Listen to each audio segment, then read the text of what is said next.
Hello students. So today I will be your new teacher who will be substituting for your old teacher, Mrs. Barlett. She will not be in school today because she is at home sick with the flu. So I'm going to be the new teacher teaching this class today. My name is Mrs. Madison, and we will be reading about Uncovering Celtic Mythology at page 21.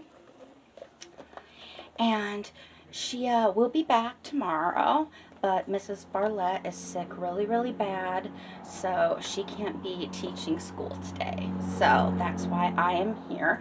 And then tomorrow when she's back, she will resume teaching you guys. So I will just be in for the day. And yeah, I'm happy to be here. So I'm going to continue on page 21. Reading this book to you, boys and girls.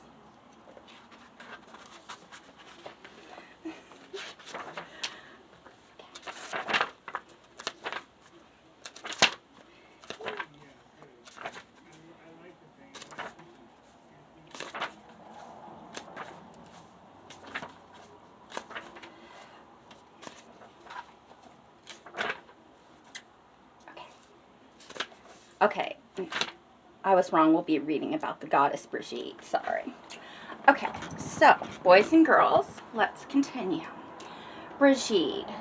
Brigitte, on the surface, Brigitte is a wife and daughter married to Bras and born to Dagda. She is also a triple goddess closely related to the cycle of birth, life, and rebirth.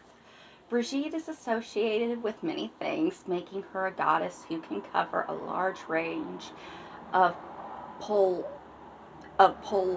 polarities. She is a goddess of healing as well as water and fire, creativity, destruction, and fertility are all involved in her worship as well as protection. She is a balancing goddess representing the cycles of life, death, and nature. While there are many deities that were adopted by Christianity, Brigitte is one of the most visible, turning this pagan goddess into a saint of healing. However, pagans still recognize her on symbolic calling on her ability to heal and protect by leaving offerings of cloth and creating dolls in her honor. Her connection to fire supports her connection to the return of the sun during symbolic, the point at which the sun begins to return to the land, warming it for the sowing of crops and bringing the harshness of winter to an end. She is unique in the sense that she is considered a triple goddess, yet all three iterations of her are named in the same. And now, class, boys and girls, we're going to read about Dagda. Dagda. Dagda's name means good God, not in the moral sense of being eternally good, but in the sense that no matter the skill Dagda chooses to learn, he is successful in it. Leading as the chief of the two Thindudanu, he is comparable to Zeus in the way that he leads all the gods, as well as being a lover to many and a father to even more. His wife, the Morgan, is sometimes referred to as his envious wife. Given that he had a habit of having children with plenty of other women, no wonder she's jealous.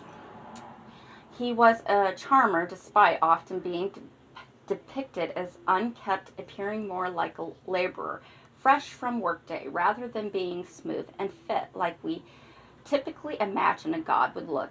He presides as the god of many things: life, death, fertility, agriculture, druids, magic seasons, and so much more.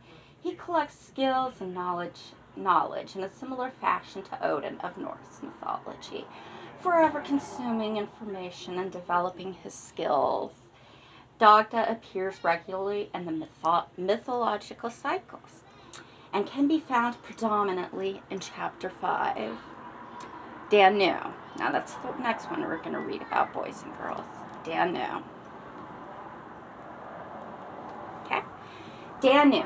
Danu was worshipped as a mother, as Dagda was worshipped as a father, even though they weren't married. It is said that Danu are directly descendants from her. Very little is known about her aside from her domination over the Celtic deities who worshipped her as a leading mother, goddess to the Tuatha. She is known to be powerful, often associated with water. There are few stories of Danu that have survived, but there are some indirect allusions to her within the stories and the cycles, and most. She is a source of nurturing. And in some it is suggested that she is the mother of Dagda. Some compare her to the goddess Brigitte, as she appears to have many associations. Fertility, war, nurturing, and teaching are all related to Danu, despite the difficulty in finding many direct references to her. The Irish language root of her name, Dan, means knowledge, wisdom, art, skill, and poetry, hence very fitting for her various attributes. Now, boys and girls, if you have questions about this book, feel free to ask me, and I will answer them to the best of my ability. So, just if you have questions, raise your hand, and I will answer them. Do you have questions, boys and girls? Okay, so I'm going to go to the next page. Oh, wait, Olivia? Do you have to read any of this? No, you just listen to me read you guys the story. You don't have to read. Just listen to me read the story. Good, Olivia. What, Dave? No, David, you don't have to read either. You just follow along in the chapter on page 21 that I'm reading to you. And then we will keep going as the book presides. So, what page are we on now, Dave? We're on page 24. And this is called Eru, Banba, and Fadla. Here, you guys want to see a closer look? Here you go. Alright. Damn it. I'm trying to sit comfortably here. Okay, so here we go.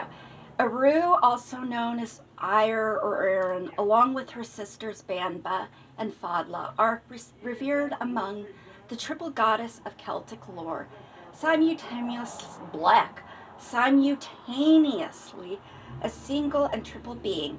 The very island of Ireland receives its name from Iru, and she was among the first of the Tuatha Danu to approach the Malaysians when they landed among the shores of Ireland. The story, tells that Iru had first proposed that the Malaysians worship her as their goddess, but one of the Druids had refused, insulting her. She laid a curse upon him, and days later he died, given that there had been prophecy that the Malaysians would claim the land as rightfully theirs. Eru made a deal with them. She would help them in battle, but only if the island was named after her. They came to an agreement, and Eru came to represent the island each time.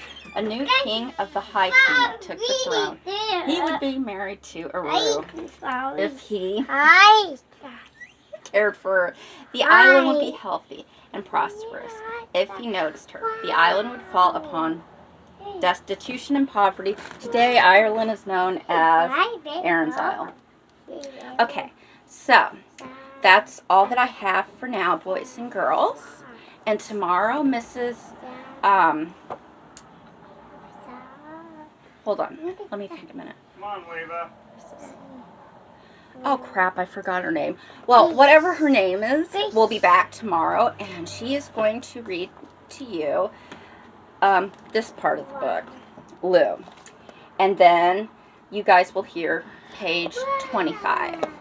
But my shift is over, so yeah, I will be leaving, and I bid you all farewell. Goodbye, guys.